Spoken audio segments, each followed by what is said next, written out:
আসসালামু আলাইকুম রহমতুল্লাহি অবরকাতুহু।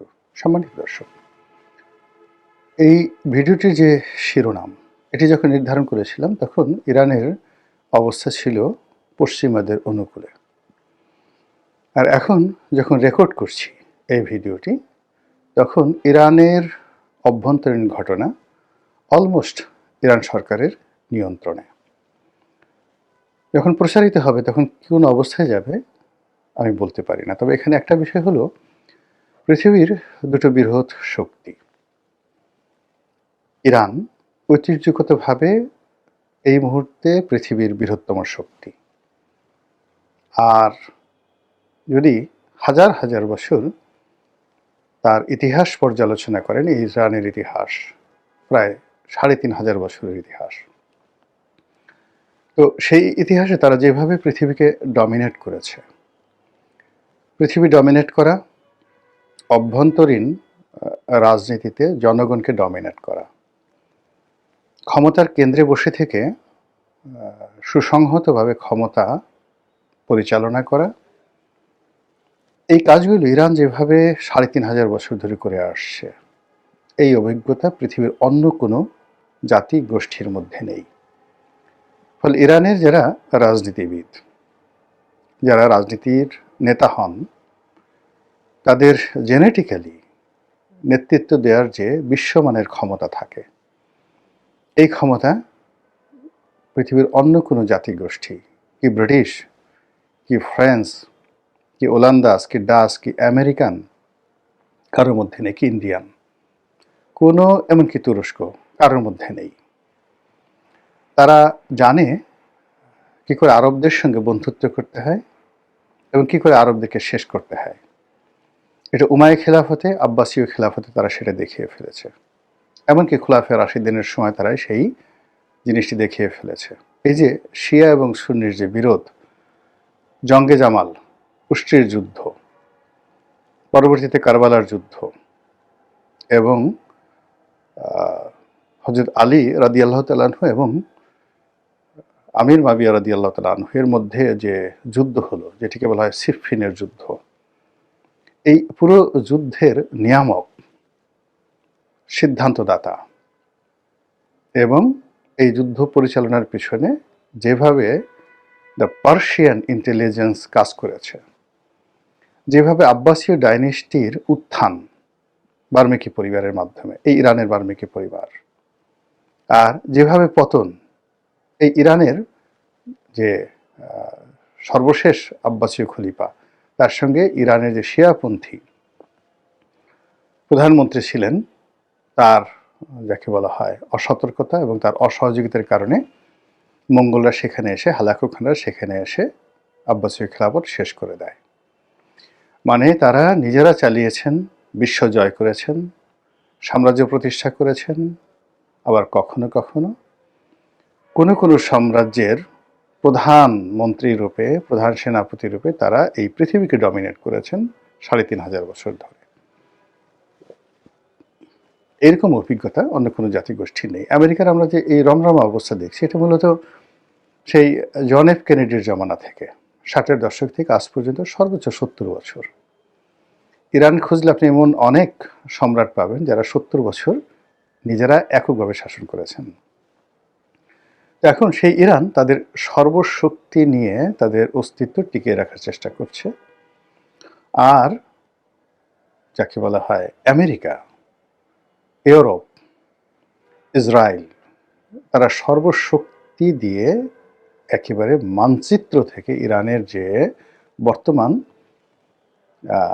শিয়া সমর্থিত খামেনি সরকার, তাদের অস্তিত্ব বিলীন করে দিয়ে এখানে একটা গণতান্ত্রিক সরকার তাদের পছন্দ মতো, তারা যেভাবে ইরাকে খেলেছে, যেভাবে লিবিয়াতে খেলেছে, অথবা ধরেন একটা মনার্কি যেভাবে সংযুক্ত আরব আমিরাতে আছে, যেভাবে সৌদি আরবিয়াতে আছে, কাতার, বাহরাইন, দুবাই, কাতার, বাহরাইন, দুবাইতে আছে, ঠিক ওইভাবে এরকম একটা অতীতের সেই রেজা শাহ পাহলবির মতো এরকম একটা মনার্কি তারা চালু করার জন্য প্রাণান্ত চেষ্টা করছে। এবং এই দুটো শক্তির মুখোমুখি সংঘর্ষে ইরানের একটা বিশাল শ্রেণীর জনগণ জড়িয়ে পড়েছে এবং এই জনগণ যারা জড়িয়েছে তাদেরও যৌক্তিক কারণ আছে।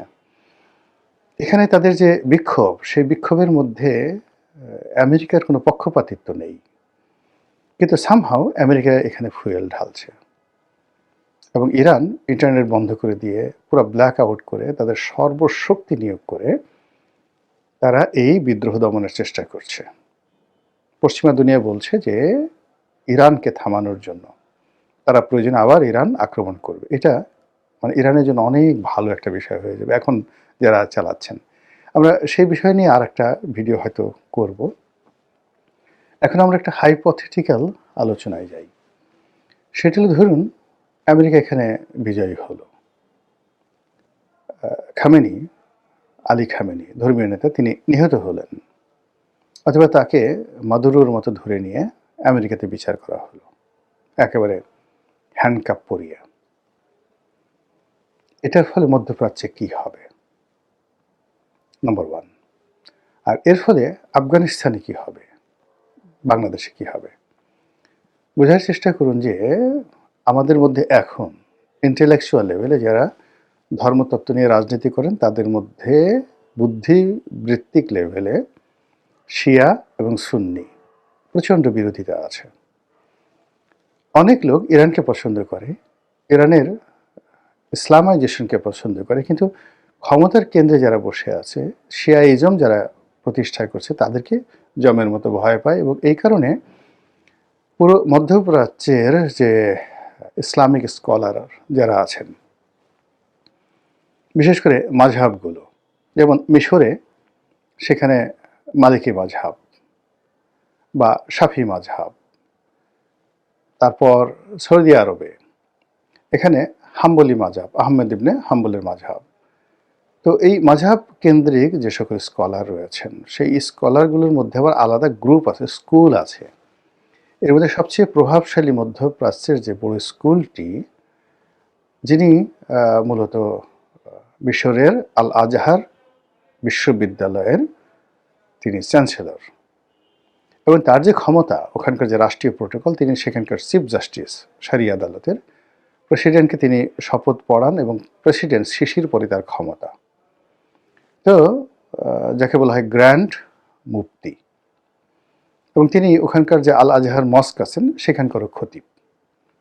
তো উনি যদি একটা যাকে বলা হয় খুতবা দিয়ে দেন, ফতোয়া দিয়ে দেন যে কোনো একটা বিষয়, মধ্যপ্রাচ্যে আগুন লেগে যাবে তার মাযহাবের যারা লোকজন রয়েছেন। তো এখন কিন্তু তাদের মধ্যে, অর্থাৎ শিয়াদের মধ্যে আর আল আজহার বিশ্ববিদ্যালয়ের মধ্যে প্রচুর পার্থক্য রয়েছে। আবার আল আজহার বিশ্ববিদ্যালয় কেন্দ্রিক যে ইমাম মালিকের যে মালিকি মাযহাব, তার সঙ্গে আবার সৌদি আরবের যারা রাজপরিবারে আছেন তারা যে মাযহাব অনুসরণ করেন সেটা হল আহমেদ ইবনে হাম্বলের মাযহাব। যদিও অনেকে এটাকে ওহাবি বলেন। ওহাবি একটা রাজনৈতিক প্ল্যাটফর্ম, কিন্তু সেই রাজনৈতিক প্ল্যাটফর্মে যে মাযহাব যেটা আছে সেটা আহমেদ ইবনে হাম্বলের। তো তাদের সঙ্গে একটা নৈতিক দ্বন্দ্বের সংঘাত আছে। কিন্তু যেই মুহূর্তে ইরানের গ্র্যান্ড ইমামকে আয়াতুল্লাহ আলী খামেনিকে গ্রেপ্তার করা হবে, তাকে মারা হবে, এই মুসলমান বিশ্বের যে যারা আমজনতা, তারা এসব মাযহাব কোনো কিছু মানবেন না। কে ওয়াহাবি, কে খারেজি, কে কোনটা, ডাজ নট ম্যাটার। মুসলমান সব এক হয়ে যাবে এবং পুরো মধ্যপ্রাচ্যে আমেরিকা এবং তাদের যারা দালাল আছেন রক্তারক্তি শুরু হয়ে যাবে, একজনও টিকবেন না।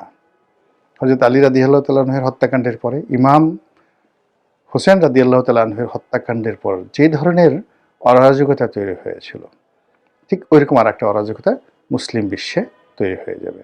সেম আফগানিস্তানে তৈরি হবে, পাকিস্তানে তৈরি হবে, আর বাংলাদেশে তো হবেই।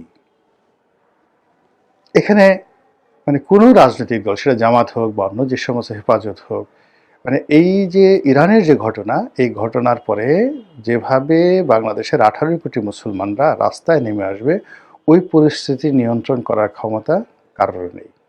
এক ওসমান ইবনে হাদির ঘটনা দেখেন। তো বাংলাদেশের যে দেখুন এখন এই যে এখানে একটা শিয়া মসজিদ আছে, এখানে একটা শিয়া সম্প্রদায় আছে পুরনো ঢাকাতে, এদের একজন ইমাম আছে, নোবডি নোজ, তাদের সম্পর্কে কেউ জানে না, কেউ খোঁজ খবর রাখে না। কিন্তু যেই মুহূর্তে ইরানের এই ঘটনাটা ঘটবে এবং যখন দেখা যাবে আলী খামেনিকে গ্রেপ্তার করে নিয়ে যাওয়া হয়েছে মাদুরের মতো, ওটা এত সহজ হবে না। এমনকি তাকে মেরে ফেললেও তছনছ হয়ে যাবে। যত রকম মার্কিন স্বার্থ আছে, মার্কিন লোকজন রয়েছে, কে নোবেল পুরস্কার পেয়েছে, কে পায় নাই, কে আমেরিকার জেনারেল, কে 4 স্টার জেনারেল, কোথায় কটা ট্যাঙ্ক আছে, ক্যান্টনমেন্ট, ডাজ নট ম্যাটার। পাগল হয়ে যাবে মানুষ। এই গেল একটা। 2 নম্বর হলো, এটা হলো শর্ট টার্ম, 48 আওয়ার্স, বা ধরুন আরও বেশি, 48 আওয়ার্স, 56 আওয়ার্স ধরতে পারেন, বা 72 ঘন্টা ধরতে পারেন। এই সময় আবেগটা কাজ করবে এবং এই আবেগে পুরো মুসলিম বেল্ট অর্থাৎ সিআইএস কান্ট্রি, রাশিয়ার মধ্যে যেগুলো, উজবেকিস্তান, কাজাকিস্তান, আর্মেনিস্তান, এগুলো, চীনে উইঘুর মুসলিমদের মধ্যে, এরপরে সিঙ্গাপুরে, ইন্দোনেশিয়াতে, মালয়েশিয়াতে, ভারতে, বাংলাদেশে, মানে পৃথিবীর 250 কোটি মুসলমানদের মধ্যে মানে রীতিমতো 48 থেকে 72 ঘন্টার মধ্যে বারুদের মতো সব মানুষ রাস্তায় নেমে আসবে। চোখের সামনে যেখানে আমেরিকা আছে, যা কিছু আছে, সেটা কোকাকোলা হোক কিংবা সুইজারল্যান্ডের কিটক্যাট হোক, ডাজ নট ম্যাটার, আমেরিকার নাম শোনার সঙ্গে সঙ্গে সেখানে তছনছ হয়ে যাবে সব কিছু।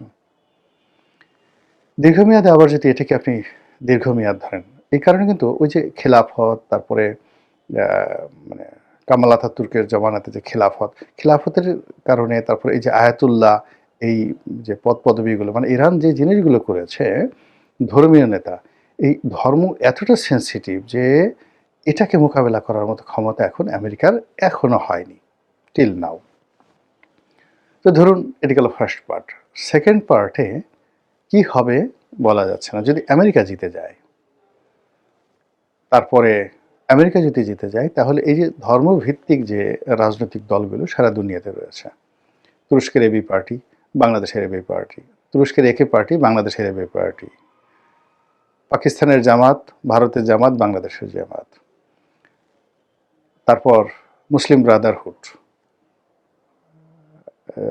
সেই মুসলিম ব্রাদারহুড হলো মিশরের, এরপর ইখওয়ানে মুসলিমিন যে সংগঠনটা রয়েছে, সেটা রয়েছে সিরিয়াতে, কাতারে, ইয়ামেনে, এরপর লেবাননে। তছনছ হয়ে যাবে। Hamas finished. মানে ধর্মভিত্তিক যে রাজনীতিটা ইরানের এই পতনের সঙ্গে সঙ্গে, মানে প্রথমে যে 48 ঘন্টার পরে, এরপর যখন আমেরিকার দমন পীড়ন আরও শুরু হয়ে যাবে, তখন দেখবেন যে বাংলাদেশে যে সকল ধর্মভিত্তিক রাজনীতি রয়েছে, মসজিদ রয়েছে, তারপরে এমনকি মন্দির রয়েছে, এরপর মাদ্রাসা রয়েছে, যে সকল ইসলামী বক্তা রয়েছেন, সবগুলো আমেরিকার হিট লিস্টে এবং ব্ল্যাক লিস্টে চলে আসবে। এবং এই কাজ করার জন্য তারা ঠিক মধ্যপ্রাচ্যে জ্বলতে থাকবে, বিকজ ওখানে তারা যুদ্ধ করতে পারবে না। আমাদের মতো লোকজন যারা খুব ভীত সন্ত্রস্ত থাকে বেশিরভাগ সময়, মানে যখন আমরা রাগ হয়ে যাই, তখন আমরা এক ধরনের অতিরিক্ত সাহস দেখাই, আর যখন আমরা ভয় পেয়ে যাই, তখন আবার এক ধরনের সাহস, মানে আমাদের মধ্যে থেকে নর্মাল যে সাহসটা থেকে সেটাও চলে যায়। তো তখন কি হবে? দ্বিতীয় পার্টি গিয়ে দৌড়াও, পালাও। এখন আমরা কোথায় পালাবো বলেন তো? আমাদের দেশে 18 কোটি মানুষ, কোথায় পালাবে? এই যে একটা অস্থির সময় ইরানকে কেন্দ্র করে যাচ্ছে, এটার যে সমস্যা, এই সমস্যাটা একটা বিশ্বযুদ্ধের মতো বা তার চেয়েও বেশি আমাদেরকে ভোগাবে আগামীতে। দ্বিতীয়ত, আমাদের এই মুহূর্তে রাজনীতির যে অভ্যন্তরীণ আওয়ামী লীগ সমস্যা, বিএনপির সমস্যা, এনসিপির সমস্যা, নির্বাচন সমস্যা, ডক্টর ইউনূসের সমস্যা, ব্যাংকিং সমস্যা, বিশ্বাস করেন এই ইরানের এই ঘটনা, যেটা আগামী উইদিন 7 ডেজের মধ্যে একটা সেটেল ডাউনের মধ্যে চলে আসবে বা একটা রেজাল্ট নিয়ে আসবে। আর সেই রেজাল্টের ফলে আমাদের এই এখনকার যে রাজনীতির হিসাব, এগুলো সব উল্টে যাবে। থার্ডলি, যদি ধরুন ইরান জিতে যায়, সেক্ষেত্রেও আমাদের দেশে মার্কিন মদতপুষ্ট যা কিছু আছে, সব কিছু তাদের গ্রহণযোগ্যতা হারাবে, ইমেজ হারাবে, এবং তাদের এই বাংলাদেশে দেখবেন যে ওরা মুভমেন্ট করতে ভয় পাবে। আমেরিকার সমস্ত যেখানে যে কর্মকাণ্ডগুলো আছে, সেই কর্মকাণ্ড আপনি পিটার হাসকে দেখতে পাবেন না। আপনি ডোনাল্ড লু যারা আছেন, জর্জ সরোজের নাম আমরা শুনছি। এই সমস্ত লোকজনের নামই আপনি ইরান যদি এই যাত্রায় টিকে যায়, আপনি এই ধরনের লোকের কোনো মুভমেন্ট বাংলাদেশে দেখতে পাবেন না। এমনকি মার্কিন রাষ্ট্রদূত দেখবেন যে তার মানে অফিস থেকে তিনি বের হচ্ছেন না। এই যে একটা টালমাটাল অবস্থা যাচ্ছে, আল্লাহ ভালো জানেন, বড়ই অশান্ত সময়। দেশ নিয়ে চিন্তা করব না ইরান নিয়ে চিন্তা করব, দেশ নিয়ে চিন্তা করব না আমেরিকা নিয়ে চিন্তা করব, নিজের জীবন নিয়ে চিন্তা করব না পরিবারের ভবিষ্যৎ নিয়ে চিন্তা করব। প্রত্যেকটা মানুষকে এই যে দোদুল্যমানতায় ফেলে দিয়েছে, এটা বড় অর্শনী সংকটের মধ্যে আমাদেরকে ফেলে দিয়েছে, ঘূর্ণিপাকের মধ্যে ফেলে দিয়েছে। আল্লাহ এই মহাবিপদ থেকে এই দেশ জাতিকে রক্ষা করুন, হেফাজত করুন। আসসালামু আলাইকুম ওয়া রাহমাতুল্লাহি ওয়া বারাকাতুহু।